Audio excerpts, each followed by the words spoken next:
welcome to DoYouDan podcast number 002, or for those of you who aren't in decimals, 2. Today we have an interesting show. We're going to combine things. We did do a Ask Dan video, and a number of people sent in their questions. We're going to answer those questions in this podcast, and we're also going to talk about how you take care of yourself. What do you do to take care of yourself? But first, for you, I was reminded, by the way, Javaska Thomas. Hello. Our erstwhile, is that the proper term? Producer. And he does basically everything here except what I do. Sound stuff. Sound stuff, yeah. And I know that there's a number of people watching this whose birthday is today. Now, whenever you're watching it, it's today, right? So I want to do this. Happy birthday to you. To you. Happy birthday to you. To you. Happy birthday, dear DoYouDan podcast watcher. Hey. Happy birthday to you. Wonderful. Hey, that little beep was, perfect timing. But we would like to silence that. It was silenced. It is silenced. I don't know what happened. We'll move it. But anyway, I'm going to call Apple. I'm going to straighten this out right away. So there you go. So let's talk about how you take care of yourself. Yeah, right? yeah. So that's the first question. Like, how do you care for yourself? How do you take care of yourself and find that sort of balance between doing the things that you need to do and making sure that you're okay? Yeah. This always harkens back to, by the way, is my beard on straight? Just the Velcro, I think it's falling off. I think it's on straight. Harkens back to something my father always used to say, and people would look at me strangely when I tell them that, because my father was the most loving, caring, giving person I've ever met. He was a great guy, and he left us way too soon. But he would always say, after me, you come first. And the reason he would say that, and he would tell us, he says, if I don't take care of myself, how am I going to take care of you? That's very true. So one of the things that you have to realize is that you are the center of your own universe. And the only way that you can help other people in that universe is by taking care of yourself. And that includes mentally and physically. What do you do physically to obtain and retain a certain physicality that you feel comfortable with, a certain strength physically, a certain build physically that you do? And it's interesting because for years and years and years, I exercised every morning. And I really was highly cognizant of being able to keep a certain routine. And it really ramped up when I was watching when Stephen Colbert was on the comedy channel, and he had a fella on, I think it was Jack Welch, but I could be wrong. I think it was former head of GM, and the guy was 80, and Stephen Colbert said, I understand you do 40 push-ups every day. And he said, yeah, I do 40 push-ups every day. And I remember I was dating a woman at the time. We were watching it together, and I was doing like 20. And I went, if he at 80 can do 40 a day, what am I doing 20? Yeah. So I thought to myself, well, I'm going to ramp myself up, and I'm going to stay physically fit and make sure I do this every morning. So for me, I cannot fully wake up unless I do my exercises, which is stretching and push-ups and sit-ups. I do a crazy routine. I am literally up to 300 push-ups every day and 100 half push-ups. it's 100 and then another 100 and then 100 before I go to bed, and then the half 100 is in the morning. So 200 are in the morning, along with the 100 half push-ups and a whole bunch of sit-ups, like 350 of them. Oh my goodness. And all this other stuff. But I do it for me. I don't do it for anybody else. Yeah. There's nobody that I'm trying to impress or anything. I know I'm telling you this, and you're going to say, well, you're telling us this. No, I'm just telling you this for information, because that's all it is. And it works for me. I'm not saying it's going to work for you. Something else may work for you. I do watch what I put into my body, the types of food I eat, how often I eat. I'm very aware of that. We're going to address that later as well. But it's very important for me, and maybe you'll gain something from this, to think about the exercise that you do. Now, I took it to another level about a year ago, no, less than a year ago. It was Father's Day, and my son and daughter-in-law gave me a Fitbit. Okay. You all know what a Fitbit is, right? Yeah. And I used to walk. My son would always say to me, Dad, are you walking enough? Well, once I got the Fitbit, I don't think I've missed 10,000 steps a day. That's really good. I don't think I make my goals for calories, for stairs, for all that stuff on Fitbit. It's become part of my routine. Does it mean that I walk around the neighborhood? No. I do it in various ways. I have a room that's, I have a room that's basically empty, and I use that as almost like my treadmill. I walk around it. There's not a treadmill in there, but I do rotations of the room. That's crazy. Javaska, I've seen that room. It's totally subflooring and everything else, and it's pretty big. So you just walk around in circles throughout the room? It's an oblong, so it's not a circle. I see. So you're not nuts when you walk around in a circle. When you walk around in an oblong, you're okay. Got it. So I do that. I don't know, 100 every morning of rotations of that. But I'm just giving you my routine so that you can do whatever works for you. Yeah. But nevertheless, there are things that you can do. And I know there are certain people who physically can't do things. They may have physical disabilities and so forth. There may be other routines, and I want you all to go online and figure out a routine that suits your physical being, including your disability. Google, and do all that, because I know it wakes me up. It gets me going, and I look at myself and I think, okay, I'm reaching that goal, and I want to continue to do this for as long as I possibly can. And I just turned 40, as you know, or something like that. Maybe a little more, maybe 35, maybe 35, or 28 or something like that. And keep going lower. And I find that it's really helpful. So the physical side, and a lot of people like to go to gyms. Yeah, right. I go to a gym, or I go to a gym when I find the motivation to go to a gym. Go to the gym. But and you know that you walk out my door, you walk down the block, and there's a huge, Planet Fitness or something like that, right down the block. Okay. But a lot of people need that motivation of other people around them. Yeah, that is to very true. Do the treadmills and do the weights. By the way, I do lift weights as well in the morning, a little bit. I do curls and stuff, but a lot of people need that. They need that motivation of other people. It's not for me. Understood. So I don't go to a gym. Yeah. I do all the stuff in my normal routine. But if you like going to a gym, and I do a little yoga every morning, yoga moves. I used to go to a yoga studio. It's, again, not for me, but that doesn't mean it can't be for you. Yoga is very beneficial. Very beneficial. Go to a yoga studio. Go to a gym. But here's the deal.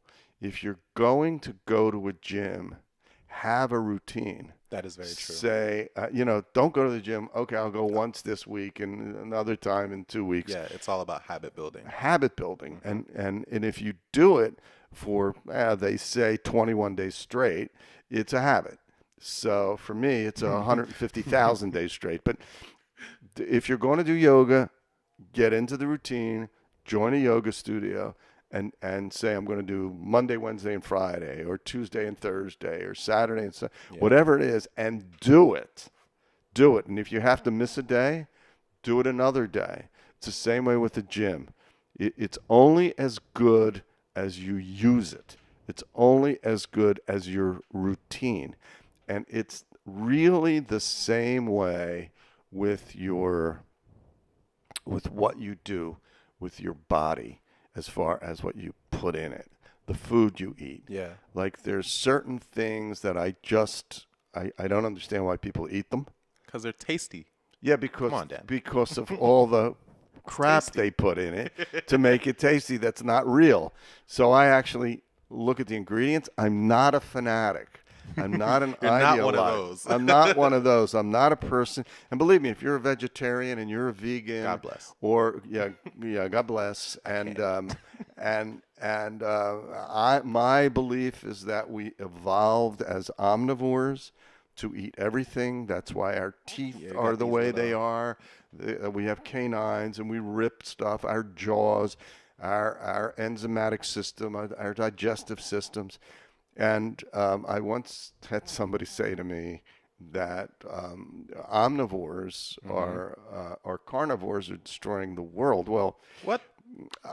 When I looked at things and I was watching a show and I realized that the Inuits up in Canada, anybody that lives near the Arctic Circle, well, there is no lettuce. Yeah. There's no tomatoes. Blubber. There's blubber. Have fun. There's meat. Yeah. And maybe root vegetables, and that's it. So eat what works for you, but eat as organically grown, harvested, fed as possible. Because I know that when you go out to eat, you don't know what the restaurant's buying.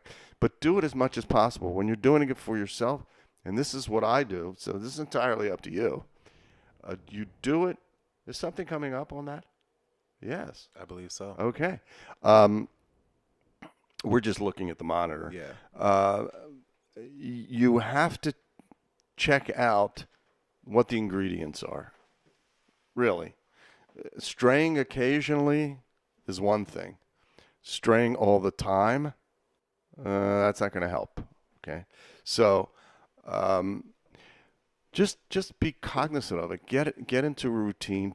You don't have to be an ideologue, as I said, because no one is perfect in the societal sense. Everyone's perfect. You cannot not be perfect. You're the only you there is, so you're the perfect you. But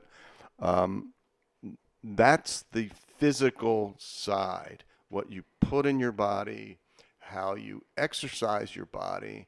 And then, of course, there's the mental side. Yeah. How do you exercise your mind? Very important. If you're great at exercising your body, but you don't exercise your mind, you will be an ignoramus. Yeah. An ignoramus is not a dinosaur or an animal at the zoo. An ignoramus is somebody who is ignorant, and you can be an extremely intelligent human being and very ignorant. And very ignorant means to ignore. Yeah, to be not knowing. Not knowing. So you ignore the things around you, and you just let other people lead your life for you, because you just are a mindless follower.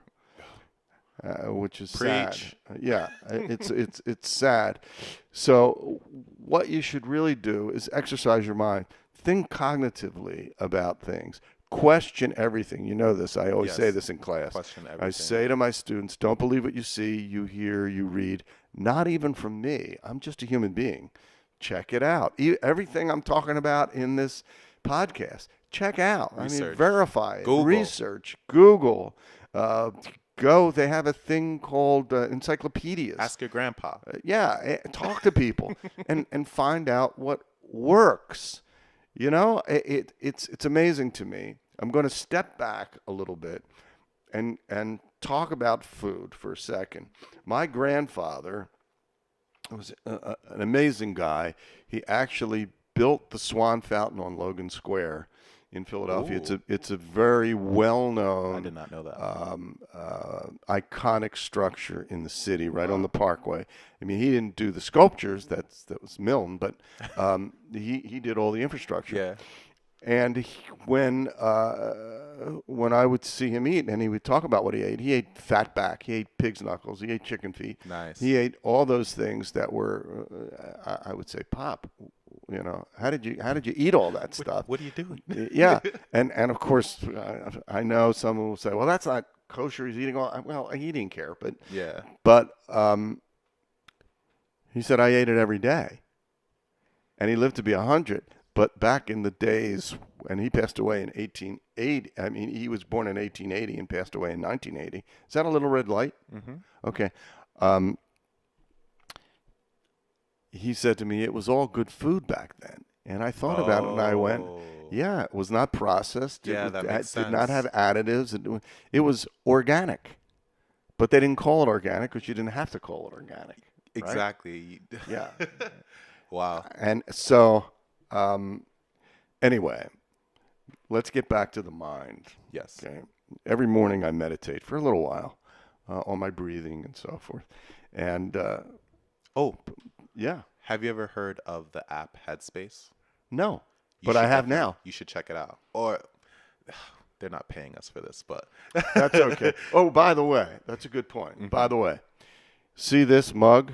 Javaska made sure I turned the logo around because if you want your mug here, that's what it costs you, right? you gotta call. Hey, Yeah, it's product placement. product placement. So I'm a marketing student. What can I say? You are, and a good marketing student, by the way. So no, Headspace. What about it? So it's basically just this digital app on the App Store, and basically it will walk you through mindfulness practices. So for someone like me who's not really used to meditating or used to doing things like that, I sort of need that sort of narration to sort of tell me to breathe and close my eyes and think of my limbs and just be aware of sounds. And when I'm aware of the sounds, let them go. And it just walks you through it in a very beautiful way. And if you want to try meditating or mindfulness practices and you're not really used to it yet, check out the app Headspace. Headspace, contact us because I'm giving you free plugs. Yeah, do that. It's important. It's important to read. By the way, as many of you know, and it popped up in the last, I think, video, I wrote a book called Soaring to Enlightenment, The Secret to Living a Contented Life. And a lot of it most of it is about your mental state and how you view life and how you view the world and how you view yourself and what's important. And my father always used to say, everything is meaningless except for love. And the longer I'm alive, the more that resonates with me. Of course, you got to eat, you have to breathe, and all those other things. He wasn't talking about that. But what happens is we spend a lot of time in negative thought, worrying, jealousy, regret, Yep. anger, things like that do nothing positive for yourself. And if you're jealous of anybody or anything, they control you without them even knowing it. Like, let's say you had a relationship and it went bad and you're jealous of the person who's dating your former partner or whatever, girlfriend, boyfriend, whatever. Well, they're controlling you. You're spending so much time thinking about them without them even knowing it. And it's the same way in business. It's the same way in anything, sports. So we're all human. Emotions affect us. They impact us. Happens to me, happens to you. But I just, I'll spend a little time on it and then I'll get rid of it. I'm not going to waste time. You really can't waste time, but Yeah. you understand what I'm saying. So what I tend to do is realize that everything is about now, because all we have is now. That's my little thumb ring. That's what it says on there. It's true. So once you have that clarity of thought that all we have is now, then the rest of the stuff does sort of get put in its proper place. It's all perspective, so that you embrace the now. You embrace everything that's in the now. You embrace your family, your friends, your children, which is, of course, your family, part of your family. The things you have. Remember, you can't lose something you never had. So don't get crazy over the material world. It will come and go. 100 years from now, none of us will be here unless medical science just comes up with some crazy thing that we live forever. But I can't wait. yeah, I want to be half robot for sure. Okay. So it's good as long as you can still play this podcast on whatever they have. But Elon Musk will come up with something. Definitely. So oh wait, he's not paying us either. So oh my God, Elon, Elon, send us a Tesla. Send us an email. Or Tesla. Headspace, Right. Tesla. Send us a Tesla. That would actually. So that's really it. I'm okay with routine. I told you that, for exercise, Yep. for my meditation, but I'm not an ideologue. It's like I don't have to get up every morning at 7:00 to do this. If I can sleep till 10, I'll do it at 10. Right. If I got to get up if I have to be somewhere at 6 in the morning, I'll get up at 3 or 2:30. I never do that, so don't ask me to come to. I need all that time to do my exercises, my meditation, and everything. But being aware, being in the now, being mindful of what's around you and what's important. I think there are a lot of young people who are old souls. Yep. And there are a lot of old people who just aren't. They can't let go. They can't let go. They can't let go. They can't let go of those things. So I think it's very important. Pardon me. It's very important to be aware of your priorities and what's meaningful in life and what fulfills you, and not let the material world overtake your being. We're only here for a flash in the pan, for a very short time, for just seconds in the overall scheme of things. So why would you let yourself get agita, right, over stuff that's basically meaningless? Yep. Just cherish the people around you and now, and love. Right. Spread love, be love. Spread peace, be peace. I think like another way to take care of yourself and love yourself is to be self-aware. Absolutely. And when you're self-aware, you understand yourself, obviously, and you understand what makes you tick. You understand, like, hey, I need to take 10 minutes out of the day and 15 minutes out of the day to do this thing that I love, to make sure that I'm good inside. And once you're good inside, you can love everyone else around you. You got to take care of yourself. You have to understand who you are as a person. You have to understand that even though your parents might want you to do this thing with your life, or everyone's telling you need to do this or do that, if you know within yourself that this is what I love to paint. Right. If you love to paint and you know that within yourself, then you know that that's what you need to be doing, not what society is telling you to do, or your parents, or the world around you, or social media, or whatever. Knowing yourself is the biggest advantage to loving yourself. And how can you love others if you don't love yourself? Hey, it's almost impossible, because otherwise it's a neediness, and if you're into being a needy person, it's different than being a loving person. Mm-hmm. They're two different things. And by the way, that's the worst. Yeah, being it is. Needy. It is. Ugh. And the other thing, and you know this because I discussed this in class, we live in a mentally constructed world. Oh my goodness! Everything is a mental construct. Is a mental construct. Everything. No matter what it is. This show is mentally constructed. This podcast. Universities. Somebody came up with that idea, and now you need a degree in this, and you need a degree, and then you only have a bachelor's. Well, you need a master's, and then you need a doctorate. Blah blah blah blah blah. Religion is somebody thought of it. It's mentally constructed. Nationalism. Where do we get this thing? Like if we were invaded by space invaders, they wouldn't say, "Well, don't send those bombs over that line, because that's Canada." Well, there's no lines on the globe. So national race is totally constructed. We're all Africans. We all came out of Olduvai Gorge. We all came out of East Africa, Tanzania, which was Tanganyika and Zanzibar. Yeah.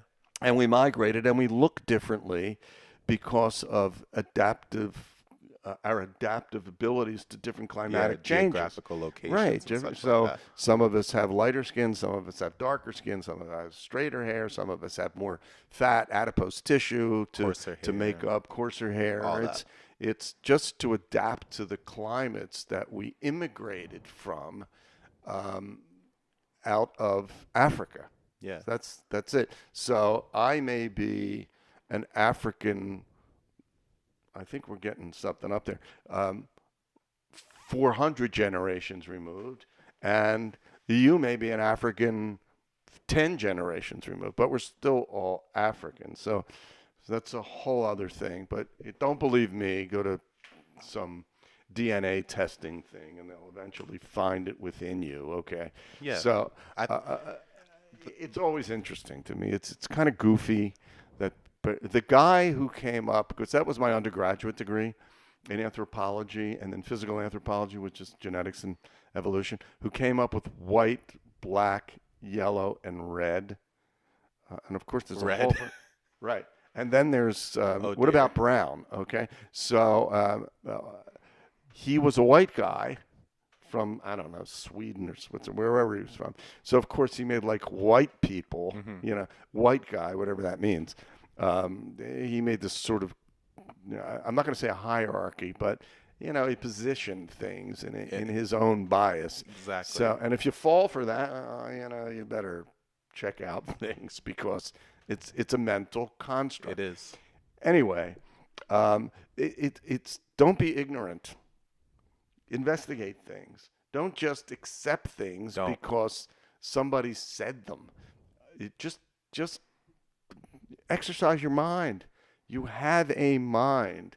Use it. If you don't use your mind, I guarantee you this, someone else will. Someone else will use your mind. Think about that.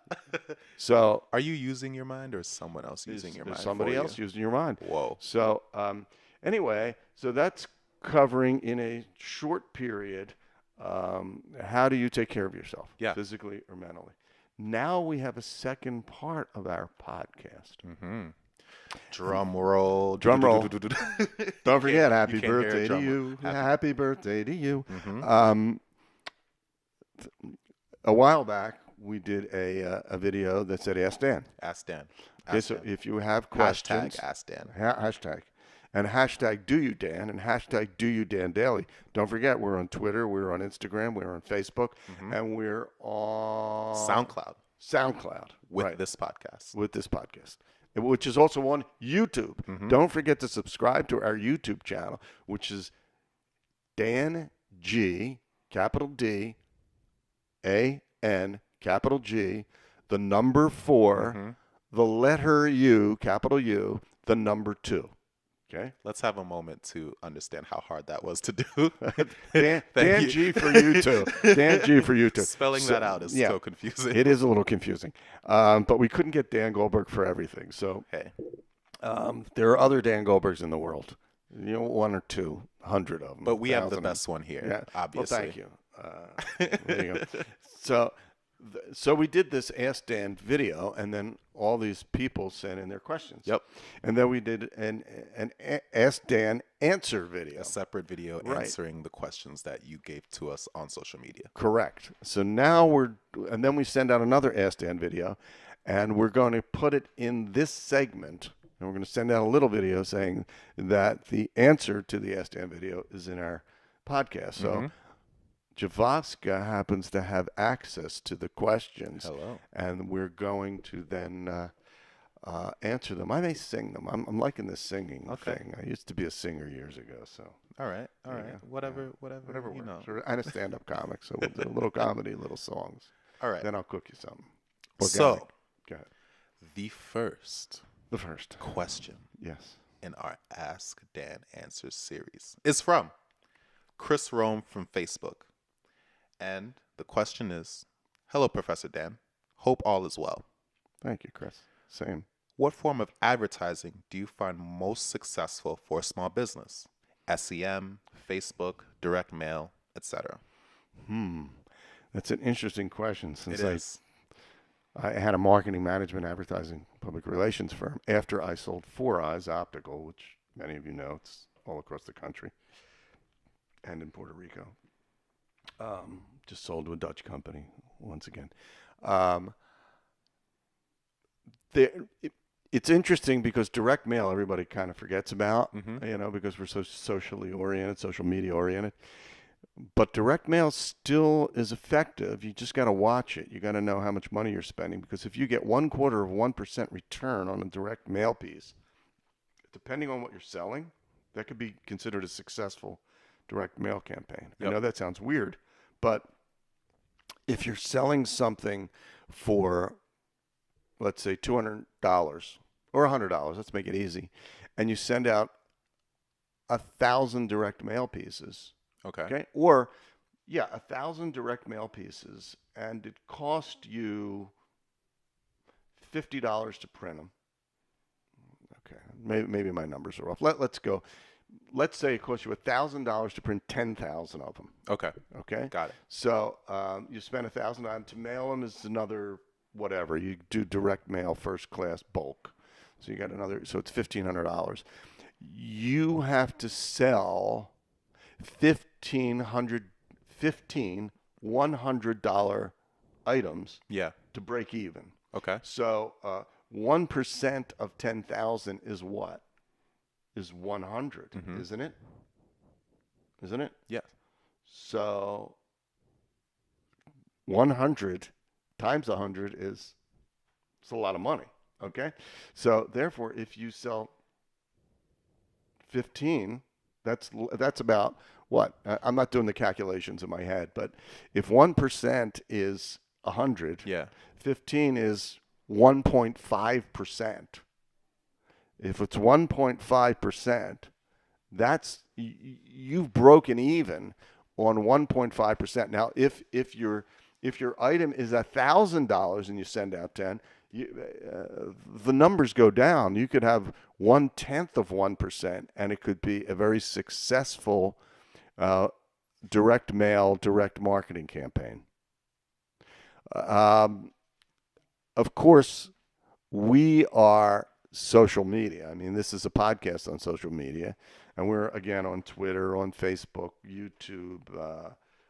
What am I forgetting? Instagram, of course. SoundCloud. DoYouDan podcast on SoundCloud. That's right. Hashtag DoYouDan. Hashtag AskDan. Hashtag DoYouDan Daily. Not that we're selling anything here, but you know that. And obviously, we are big proponents of social media, and don't expect things to turn overnight, because they don't, and you have to be diligent. Just like I talked about the routine that you do on your workout routine, or the way you eat, or if you're doing yoga, or if you're doing going to a gym. You have to realize that your body's not going to change in a week. Your body may not even change in 6 months. Yeah. It may take you a year. Let's say you want to lose weight. You want to cut out bread, or you want to cut out sweets, or whatever you want to do, carbs, or you want to eat more carbs and just work out more, because carbs turn into sugars, which turn into energy, and so forth. You got to expect that it's not going to happen overnight. Okay. It's the same thing with social media. Which element of social media is better? It depends on your audience. I know that Instagram is good for us. Facebook is is good for one type of audience, Twitter for another type. Yeah. But we post on all of them to get as many people as possible. Yeah. So, Well, like something that Chris could take home and try out themselves, because I do a little bit of digital marketing and stuff like that. And I know that Facebook is one of the most underpriced forms of attention in digital marketing today. And their network is very powerful because their targeting technology and their targeting algorithm is very detailed. You can target 50-year-old women who like to watch Shark Tank, and then you create something. If that's what you're selling, then you can target those people specifically.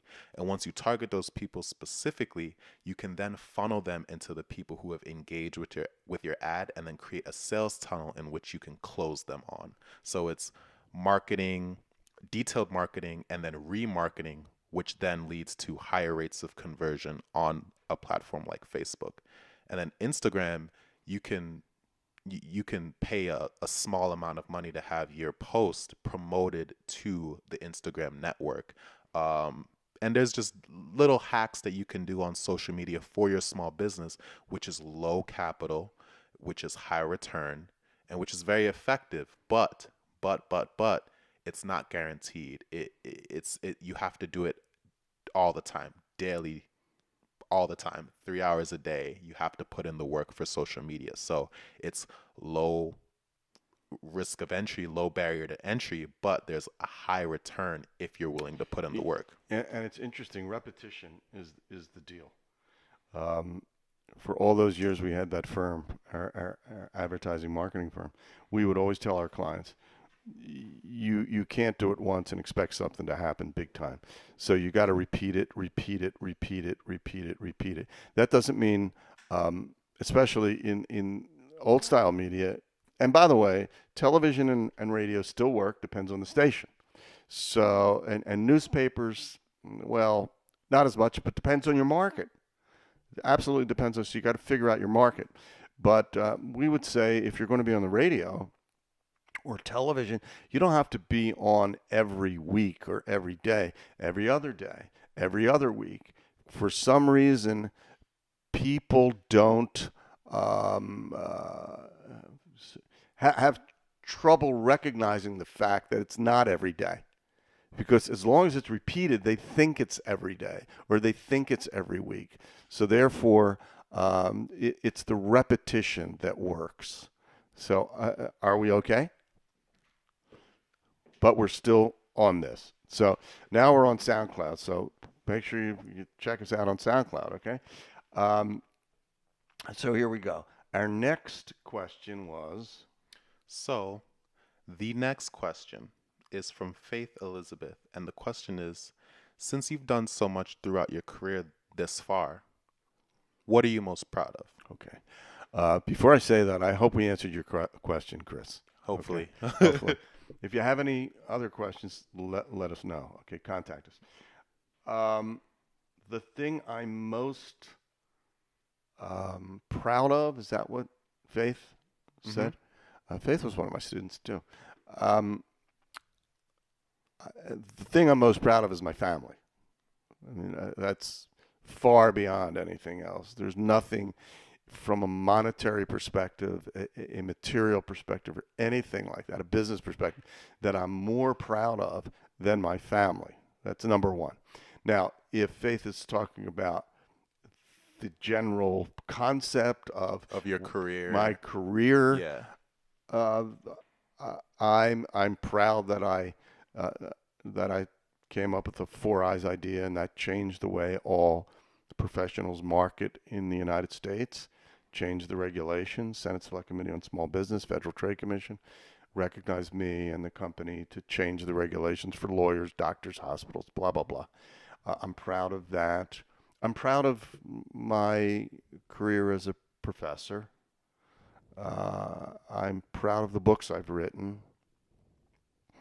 I'm proud of what I've accomplished in that sense. I guess the thing that most people think about when when they know what I've done is 4 eyes most of the time. But I'm proud of the fact that I just have become a person who puts life in perspective. That's it. And that I keep trying new things. Exactly. That's important. Yeah. That's important. I hope I answered your question, Faith. Okay. So the third question is from Noel Harrison. Noel. Okay. Good friend of mine. High school classmate at Central High School, Philadelphia. Whoop, Okay. whoop. Okay. All right. So he asked, what do you think would be the outcome of a constitutional convention? Ooh. Wow. Okay. What do I think the outcome of a constitutional convention would be? Noel, that's a great question. I think that the outcome may be that there would be, if it was really an open, honest, real convention, which is debatable because of political interests, I think one thing would be that they would outlaw gerrymandering. Okay, that would be a constitutional amendment, which is, if you don't know what gerrymandering is, it's redistricting districts. It's changing the borders of districts to help one party or another. I would like to see term limits for our elected officials.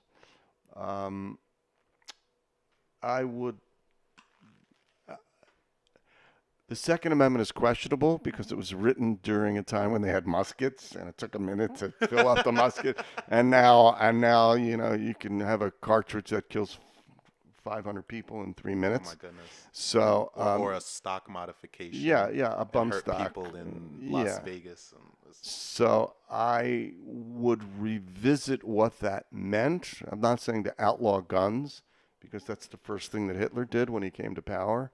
So I'm really not a big I didn't know that. Yeah, because if no one has a gun, I mean, then how are you going to I see. Yeah. Okay. But what we forget is that the military has planes and missiles and tanks and things, so how are you going to really fight that? But and that's usually the argument for Second Amendment supporters, and I get it. So that's something that, of course, will be controversial, and people will, put their thoughts below and yell at me or not, or agree with me or not. I would give the District of Columbia statehood status, okay, so that it's not taxation without representation. I would, if we have territories that have the same problem, if we have Guam and Puerto Rico, well, Puerto Rico has to decide on their own whether they want to be a state or not. But I think treating our territories and our commonwealths outside of the normal commonwealths, like Pennsylvania and Virginia, as states, with giving them a little more rights, I think that might come out of a constitutional convention. I think the way the balance of power is structured is pretty good, but I also, the 14th Amendment, and I do teach about this, which was put in place to help African Americans after the Civil War and keep their properties and protect them from violence and so forth, and recognize their possessions as people and the guarantees they have as people, was basically hijacked by corporations, which allows now the corporations under the 14th Amendment to be recognized as a person. Now, I don't know if you know this, but the 14th Amendment gives corporations the ability to be recognized as a person, but you can't put a corporation in jail. You can't put a corporation in you could put them in court, but what do you do about that with corporations? So I would tweak that. You're never going to get that because there's too much money in corporations. To to allow for the ability to potentially take away that protection as a person for a corporation, because it's been corrupted. So I think about that. I would look at our drug laws, just as I would legalize at least marijuana across the United States, just like alcohol. You know, we have a prohibition against marijuana, which is a weed that can grow wild, but at the same time, we had a prohibition against alcohol, and then all of a sudden we changed it. Yes. So think about the failure that is the war on drugs. Oh, the war on drugs is a total failure. No one talks about it. Costs us trillions of dollars. It's a total bizarre thing. And, you know, we're okay with allowing people to have guns. We're okay with allowing people to drink. Now, here's a real great combination. Go into a bar with a gun in a lot of states. You can do that. Get drunk, and you can wind up having a fight or killing somebody or whatever. But yet, and I've seen this all over the place, yet if you smoke marijuana, I think the most contentious you get is where can I possibly get another pizza? Yes. Okay, because I'm so hungry, I have the munchies. So I think that's a fallacy, and it's absurd. So I would definitely legalize that. And if you know, cocaine was part of Coca-Cola at one time. That's why it's called Coca-Cola. I'd revisit that. And a lot of people don't know that the reason cocaine and marijuana are illegal is because of one person, and you can look this up, a guy named Harry Anslinger. Oh, who was I like that you mentioned this. Yes. I didn't know you knew this. Yes, I do know this. And Good. I think I Good, discussed Dan. it in class. He was a protege, an underling of J. Edgar Hoover.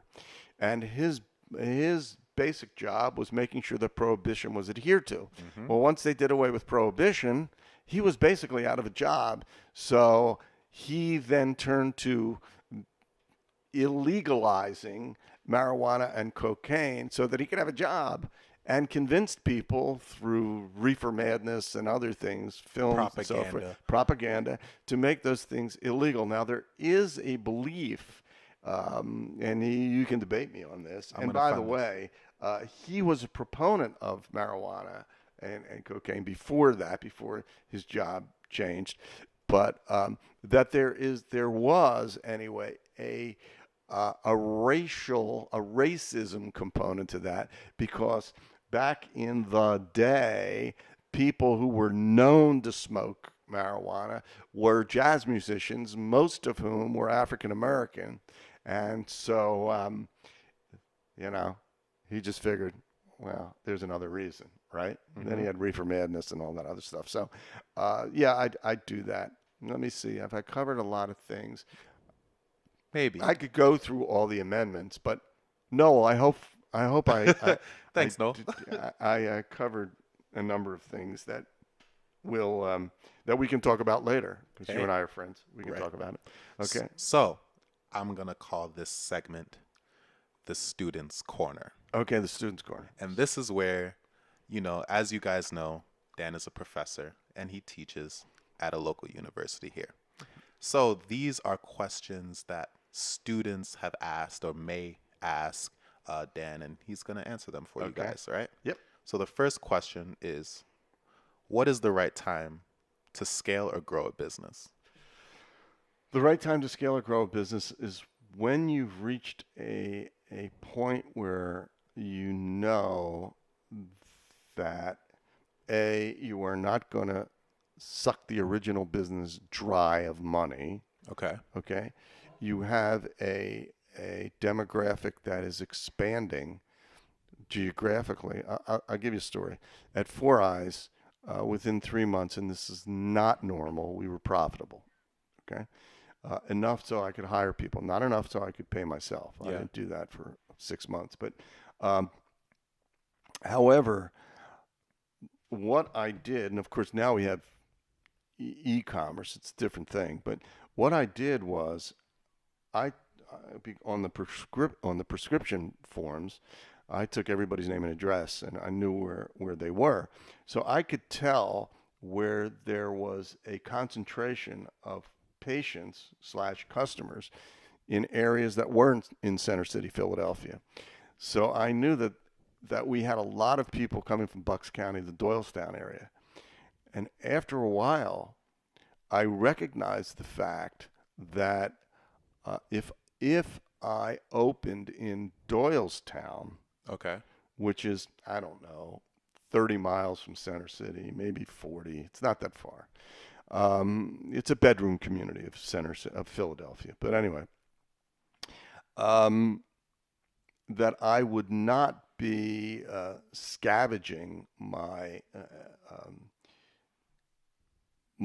existing location. I would not be corrupting it. But I had enough people that I could tell them, because most people were working in Center City. It's it's a pretty large area. I could tell them, hey, listen, we're opening in Doylestown. I could contact them all.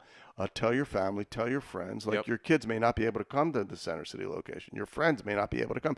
Tell them, and we will give them something or whatever. Okay, and that's how we built the second place.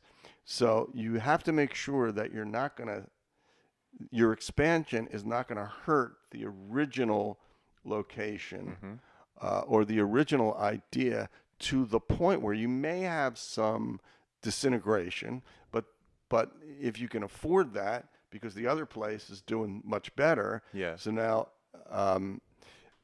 you just have to realize that the right time to expand is when your customer base will be expanding with you and not destroying one of your existing locations. Making sure you're not competing against yourself. Got it. Okay. Wow. So that's because to have two stores that are doing the same thing as the one store did, makes no sense.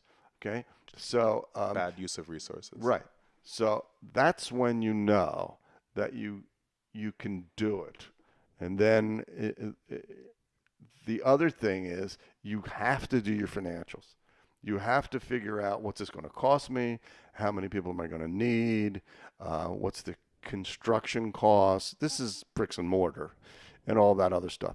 With e-commerce, it's a whole different thing. Doesn't matter. Yeah. But in retail, traditional retail, that's what it's all about. You just have to take all those things, your variable costs, your fixed costs, and look at your projections, what's going to happen if it doesn't work. If you don't meet your projections, you got to have conservative projections. You have to have realistic projections, and you can have optimistic projections. I hope I answered that question. Great. Okay, thanks. Next one. So the next question is, how do you create culture inside of your business? I know that culture is sometimes a very important, component to having a successful internal. Correct. You get a petri dish. Right, you put some bacteria in it, you stick it in the refrigerator, and if it grows, you have a culture. No, it's interesting, because I'm going to go back to my own businesses. That's what we want from you. Yeah, I'm a pretty open-minded guy. But at the same time, I'm structured, and I like to make sure that my philosophy, which always was people before profit, was understood by the people who work for me and with me. It's a better way of putting it. The culture is be kind, be fair, be good, be loving, but don't be a doormat. Okay? Be strong. By the same token, you for me, if the people weren't that way, first of all, when I interview people, it was always open-ended questions. Yeah. Okay. Then when I hired them, I would tell them, sometimes they said, well, I want to open one of these up in Chicago or Boston or whatever. And I would say, well, you got to work with me for 6 months. I got to make sure you get my philosophy and you understand the culture of the company. and you fit in. Yeah. If they fit in, then it was all guns a blazing. Okay, they can do whatever they wanted, and from that perspective, it was extremely important. I could tell when I spoke with people whether or not they got the culture, whether or not that they were good people, people who enjoyed having fun, people who cared about people. If they didn't, if they were all about the bottom line and all about money, Yeah, you could feel that. You can feel it. So my thing is, people before profit was my mantra, because if the people come first, you'll always make a profit. The profit, you won't have to worry about the profit as long as you have a good product or service, because they'll come to you. Right. But the first thing you got to do is care about the people, and it's Costco has the same thing. You know, their thing is we care about our employees. You got to do that. Yep. We care about our customers, and our shareholders. Well, the shareholders were last, because Which is weird. because most people will say the shareholders first, but yep. they get it. They know if you take care of and if you look at their stock, it's always great. Mm-hmm. Okay, it's much better for the shareholders. I'm not saying always, but check out there, because if you take care of your employees and you take care of your customers, you don't have to worry about your share price. Exactly. Right. The shareholders will be happy. They'll be happy campers. So that's interesting. I hope I answered that. Yeah. Okay. But you got to know yourself what your culture is. That is true. Okay. So understand yourself first. Yep. Going back, being self-aware. Being self-aware about what you need, and being self-aware about what is more beneficial to your business. Correct. As culture. So, the third and final question of this segment is, okay, this is our final. How do you find a partner to do business with? Partners. Whew, partners. I believe in partners. It's hard. I believe in partnerships. I do, because no one can do everything. Yep. Okay, you just can't. And if you think you can, there's something wrong. Okay. All right. And if you're an entrepreneur, a lot of entrepreneurs have a hard time letting go of certain responsibilities, and they become micromanagers. Well, if you're a micromanager and you're standing over people and say, no, do that, do this, do that, do that, you may as well do their job. Yep. You're paying people to do a job that you're doing. I don't understand that. I don't understand it either. How can you grow? You can't. So partners have to be of the same cultural mindset. You got to understand that. And before you do that, you got to sort of lay out a general structure.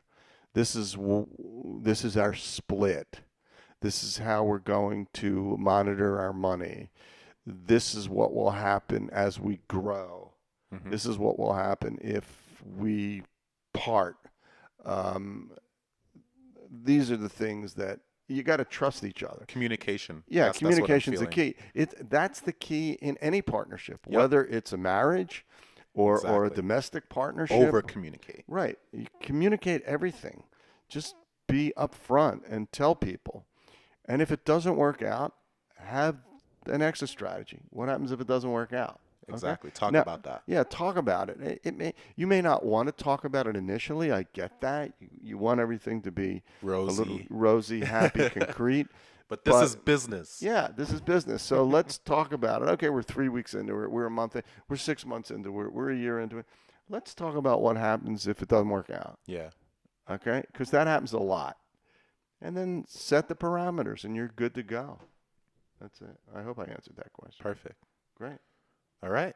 So that's the final part of our podcast. DoYouDan podcast 002 or just 2. And hey, thanks for listening and watching. Thanks for listening, watching. And don't forget, ask us questions. We'll have another video that will be Ask Dan type of thing. So I hope you enjoyed it. Give us your comments below on whatever platform this appears to you. And don't forget to subscribe to SoundCloud. Follow us on SoundCloud and follow us on YouTube. Follow us on YouTube. Follow Dan on Instagram at dan.goldberg. Correct. Follow him on Twitter at Danny Goldberg. Correct. And follow him on Facebook at Dan Goldberg FB. Correct. And also, you can follow me on Instagram at Javi, Jahvy. Please like, comment, share this if you're on Facebook with your friends. Subscribe on YouTube. Click the little notification button to the side so you know exactly when we post another video, because there will be more videos coming up. And thank you. Thank you. Thank And you happy so much. birthday to whoever's birthday it is. Happy birthday Yeah. to whoever's birthday is today. See you all. Take care. All right.